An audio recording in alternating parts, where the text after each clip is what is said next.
Baik pemirsa, terima kasih masih bersama kami dalam catatan akhir pekan TV-mu, masih dengan topik kontroversi logo halal yang baru.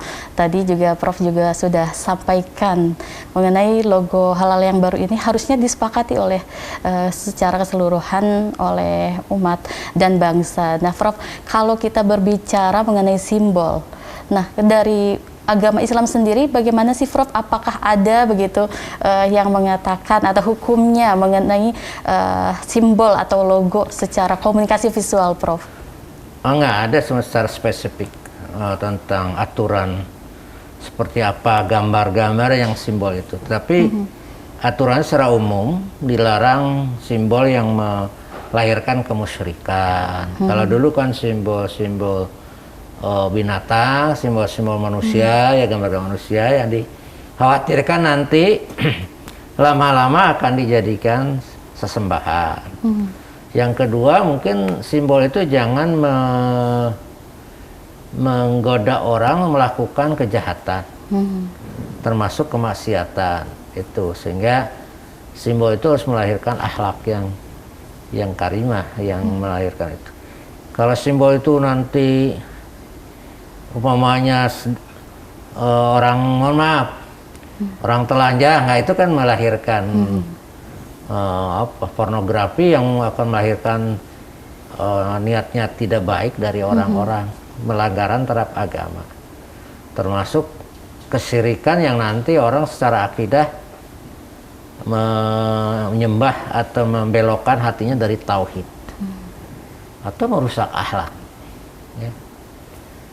Makanya ini harus secara khusus tidak ada.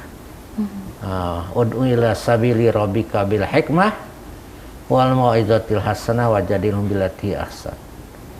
Panggillah mereka ke jalan yang benar, jalan Allah berhikmah. Hikmah itu ya dengan cara kreativitas seperti apa. Wal mau'izatil hasanah dengan perkataan baik, wajadilhum billati ahsan dengan diskusi yang melahirkan kebaikan. Artinya semua yang kita kreasikan ini harus melahirkan kebaikan. Menambah iman, menambah akhlak bagus, menambah motivasi untuk beribadah. Apalagi ini kan simbol halal, ya. Ini jangan sampai dimainkan orang sehingga orang cenderung untuk tidak menjauhi yang haram, melakukan yang haram umpamanya. Nah itu harus dihitungkan karena tidak jelasnya. Lalu ketika kita melihat ini apa, simbol apa, ya, orang awam itu ya beli saja. Yang sebetulnya itu haram umpamanya, tidak ada simbol karena dia tidak bisa membedakan antara yang simbol dan tidak simbol. Baik, Prof. Itu juga harus dihindari gitu ya, tentang hal itu. Baik Prof, hal ini juga selaras nih Prof yang disampaikan Sekjen MUI Amir Syah Tambunan beberapa waktu lalu bahwa mengenai logo ini gitu, diluncurkannya logo ini juga harus ada kesepakatan, kemudian sosialisasi juga kepada masyarakat tentang logo halal baru ini hingga ke pengawasan. Tadi Prof sampaikan mengenai agar gitu dari para pemirsa, dari masyarakat bisa membedakan gitu bagaimana oh ini logo halal atau logo yang baik secara umat Islam, umat dan bangsa Indonesia begitu Prof. Prof barangkali kita sudah di penghujung acara, Prof bisa menyampaikan pesan dan informasi kepada para pemirsa, khususnya juga untuk Kementerian Agama, Prof, mengenai diluncurkannya atau dirilisnya logo halal baru ini secara umum, Prof. Ya, saya kira secara umum ya, Kementerian Agama itu pertama terbuka, yang kedua harus menerima kritik-kritik. Nah, itu kritik-kritik membangun itu sungguh baik, ya. Apalagi dari para ahli, para ulama, para tokoh-tokoh agama yang bersangkutan. Jangan menutup diri, karena kita ini adalah birokrasi yang memegang satu urusan yang sangat sensitif, agama itu. Yang kedua, kepada masyarakat juga kita tetap ada atau tidak ada simbol di dalam makanan itu kita harus berhati-hati. lihatlah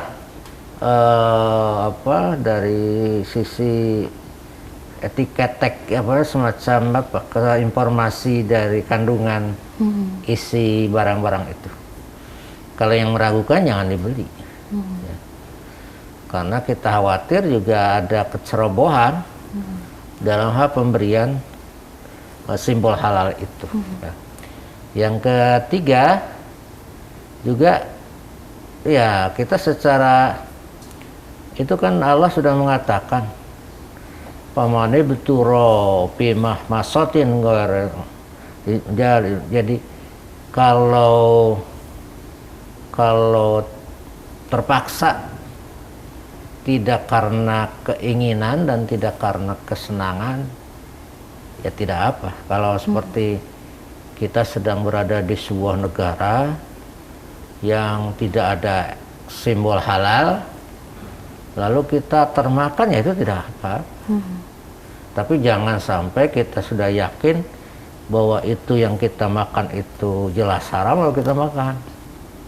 Kalau samar tidak tahu mah, ya kita baca bismillah saja. Dan yang itu kepada masyarakat Muhammadiyah, bagi kita mau diterbitkan MUI Kementerian Agama ya silakan saja. Toh kita mempunyai lembaga tersendiri ya, lembaga pengujian halal. Nah, tadi saya ketemu dengan ketuanya, membeberkan perencanaannya. Ya saya kira pakai aja itu. Semua warga Muhammadiyah yang memproduksi sesuatu, ya makanan, kosmetik ataupun obat-obatan, lapor aja ke itu, ke lembaga halal Muhammadiyah. Nanti kan diuji, diteliti di laboratorium. Kalau memang itu sudah sehalal, ya akan diberi stempel sendiri oleh Muhammadiyah. Dan saya kira tidak akan itu ya, nanti tidak akan menjadi konflik dengan Kementerian Agama, kayak kita punya masing-masing kualifikasi. Saya kira itu menurut. Ya, baik Prof. Jadi dengan harapan meskipun dengan ada logo baru ini harus sepakat, dan juga kita harapkan hal ini tuh menjadi pengawas diri kita sendiri ya Prof ya, untuk bisa memilih atau memilah mana produk yang sudah dikeluarkan bisa membedakan halal atau tidaknya begitu ya Prof. Baik pemirsa, itulah yang bisa kami sampaikan mengenai kontroversi logo halal baru. Semoga apa yang kita sampaikan pada hari ini bisa bermanfaat untuk kita semua dan menjadikan pelajaran untuk kita semuanya menjadi lebih baik ke depannya juga ya Prof ya. Terima kasih Prof untuk kesempatannya pada kesempatan hari ini. Semoga kita senantiasa diberikan kesehatan ya Prof ya. Amin. Terima kasih pemirsa, tetaplah bersama kami di catatan akhir pekan TV-mu di edisi atau pekan berikutnya. Terima kasih. Wassalamualaikum warahmatullahi wabarakatuh. Waalaikumsalam warahmatullahi wabarakatuh.